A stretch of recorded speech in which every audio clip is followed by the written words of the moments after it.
Guess what? It's once in a while you come across legends, and then you come across legends. But today we got icons.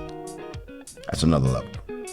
I want to introduce you, the Come Up fans, to the one and only Mr. Mickey Shapiro. Hey, Mick. How you doing, man? Look, it's an honor, man. Well, it's an honor to be here. I mean, what else would I be doing except working hard? Well, I know them calls are coming in, and I'm sorry. First of all, ladies and gentlemen, you don't understand, it's been a minute to get this guy here. He's been traveling, he's been on the road, he's back and forth to New York, and today we got a tribute. And I want to be sure you guys understand when I say Mickey Shapiro. Mickey Shapiro has been in the business of entertainment law. Not only that, he's a fabulous undermined on the game. In other words, there's minds, he undersees the ideas, what has to be done in the room. Mick, tell us your journey. Basically, when I was a kid, I was a musician. I wasn't very good. My sister played, my mom played, my dad played, but I've always had this passion for music. And when I was in high school, the LA Times hired me to write jazz reviews, and I became obsessed with Stan Kenton, all those people, Horace Silver, the Jazz Messengers, became obsessed with it. And they didn't pay me, but I got two things which helped my social life a lot. I got free tickets to go to any concert in LA. So if you see some girl and you say you want to go see Count Basie, it's going to be a good time for you.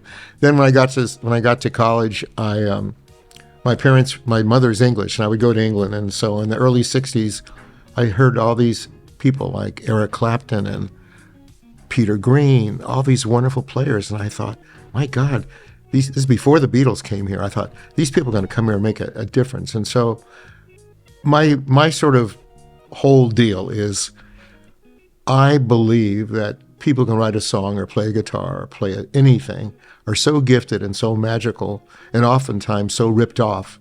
So I want to dedicate my life to helping them realize their dreams. I know that sounds artsy craftsy, but I've been doing it for 57 years. I'm working now with Dionne Warwick and Diane Warren. We're doing a project to raise maybe a couple $100 million for refugees around the world. And I celebrate that because I can't write a song. And if I sing in the shower stops and the dog leaves the house, okay? Wow. I have a horrible voice. but the truth of the matter is, I'm always amazed when some guy or woman come to my office and with a guitar and play a song, and Jesus, that's so great. And I don't want to ever get off that enthusiasm. So a lot of people don't like rappers. You know something? I think guys like Drake are great. I think a songwriter like The Weeknd is great. This girl, she calls herself Her. I think she's a brilliant artist. I'm very excited and feel very fortunate to be able to associate with people like that. And yeah, I've got, we made a lot of money and I've had some Grammy nominations for videos and things, but my core belief is if you can help an artistic person who's got that gift to write or to sing or to play or to arrange, someone like Diane Warren, who's just, think about this. She wrote a song and 4 words stole the whole song. Unbreak my heart, uncry my tears. How could anybody be that smart? How could anybody be gifted to be able to do that? Best. But the fact that people can do that, I'm in awe of it. I'll always be in awe of it. I'm 83 years old. I don't want to ever lose my enthusiasm for it, because when I hear someone write a song or hear a song or sound beautifully, the first time I saw her was about 7 or 8 years ago. I couldn't believe it. And I think she's probably my new favorite artist. And her version of A Song for You, that great song that was Donny Hathaway had a hit with, one of the greatest songs in the world. I heard her play it. It's unbelievable. So I always feel I'm very lucky to have that gift, not to be them, but to be respected by them where they would trust their careers to me. I think that's what I feel the best about.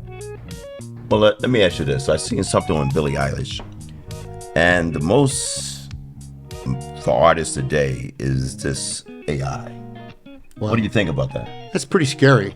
I'm not a technical person, But the fact that you could say to a machine, I want a song that sounds like Diane Warren with a voice like, Nancy Wilson from Heart, and they could give you that song. And if it comes out there and revenues are attributable to it, and neither Nancy Wilson or Diane Warren get any revenues from that, I think that's a big problem. I think the problem is technology got ahead of the law. The law has to be reformed and redone to a way to protect people. I'm for progress. Listen, 20 years ago, if you said someone, I got a problem with streaming, you'd say, hey, go to a urologist, because streaming meant you had problems with your penis or pissing. But streaming now is probably the number one source of revenue. So the problem is the law has not caught up with the technology. So I think it's incumbent on people like myself who has some political influence in the world.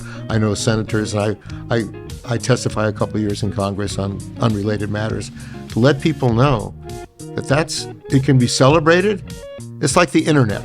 Is it a good thing or a bad thing? Well, without being too cynical, if the internet was around when Goebbels was the propagandist for Hitler, we'd all be speaking German today.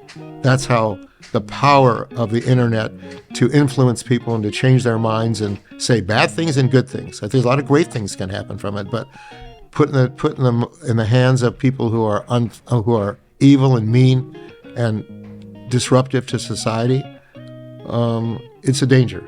So again, I'm not being paranoid, but I think our legislation has to get ahead of the technology, or else I think some bad things can happen. Well, I know that you get a chance to go to the Clive Davis party. Right. Tell us about those experiences. Well, Clive Davis is an extraordinary man. He's 85, 86 years old, and he still has a passion for the music. And he always aggregates a bunch of very interesting people. And he's sort of broken down the barriers. Like he'll have Neil Diamond sing, then he'll have Chance the Rapper at the same show. So his idea is that there's a gift there of these people, and they need to be celebrated and distributed. And he has another thing. His clients, his artists are all very, very wealthy. He's been very generous in making sure that the people who have the art are compensated fairly. I wish there were more people in the music business like him. He's a friend, and I have enormous respect for him. Wow. Mick, I've seen you in the rooms, in many rooms. Give us some idea what it is to be in the room with Mickey Shapiro. I just think it's, I'm not impressed by my resume, which has got all this good stuff in it. But I think the main thing is they would feel that I'm really interested in their music. I'm interested in their art, in their song, or in their script, or in their idea. That's the main thing, because I don't want to say, well, pay me a $25,000 retainer and I'll get you a record deal. I don't do things like that. First of all, I have to like everyone, not on a personal level, on a professional level. I have to love their work. I have to love their work.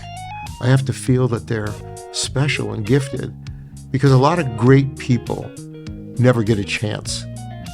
And here's a story I always tell people. I was at the Beverly Hills Hotel and Ahmet Ertegun was there. And I was probably 31 or 32 years old, and damn, Aretha Franklin walked in. I thought, wow, Aretha Franklin. And I met her, and I was, hey, it's Aretha Franklin, respect. I mean, come on. And so when she left, I told Ahmet, I said, what an honor. And he said, watch this, Mickey. And he got up and he pointed to South Central LA, and he says, there are probably 10 singers better than Aretha Franklin living there. We'll never get a chance. And I thought, damn, if you could say that about Aretha Franklin, there are so many people who have never had the opportunity to display their art. And so I feel that's what I want to do. Is I just want to make sure that whoever I'm representing knows I'm attached to their art. I'm attached to the gift they have. Hopefully they get that out of the meeting. Of course, I joke around a lot. I tend to tell a lot of jokes and stuff, but I take that very seriously. It's just something magical. Like I said, unbreak my heart and cry my tears. 4 words. How could someone know that? Write such a beautiful song with 4 words. So I'm in awe of it, and I think I always will be. And I don't want to ever lose my enthusiasm for it. So in spite of the fact that I'm over 65, my passion for creativity is never going to change. Never. That's incredible. I just, knowing you, I've seen you go through a lot of difficulties, and I know one is the late great Nancy, your love of your life. Yeah. Explain to me, how do you get through losses? You know, when you lose someone who's really very dear to you,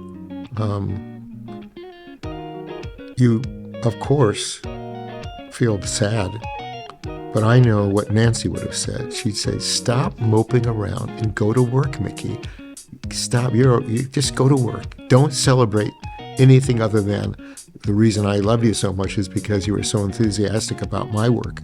She was a producer, director, and a choreographer, and she was so it's hard for me, but I always know, what would Nancy say if she saw me crying, which I still unfortunately do oftentimes. She'd say, "Enough of that. Go to work. Do something."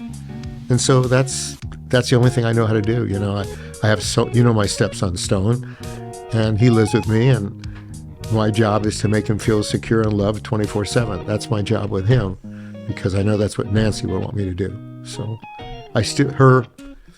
her impression on my life is still very strong, although she's been gone for 3 years now. So. Yes. You knew her. Yes, I did. Yeah. And I wanted to mention that because the impact of what you have to go through in one aspect of dealing with loss and still pushing on, your integrity on that is impeccable. And your journey as being a lawyer has been remarkable. So tell us, what will be your legacy?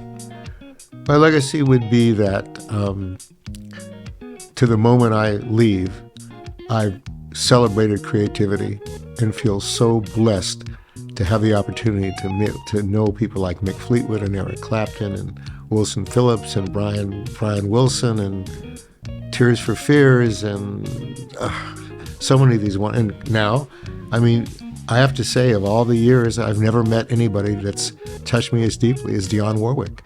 I've never met anybody who is a quiet storm of just an incredible woman. And here I am at this stage of my career that I'm doing things with Dionne Warwick. What more gift could I ask for?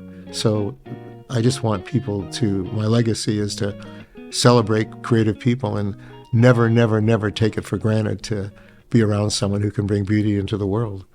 That's my main thought. You heard it first here on The Come Up. Mickey Shapiro. Where can they reach you, Mick?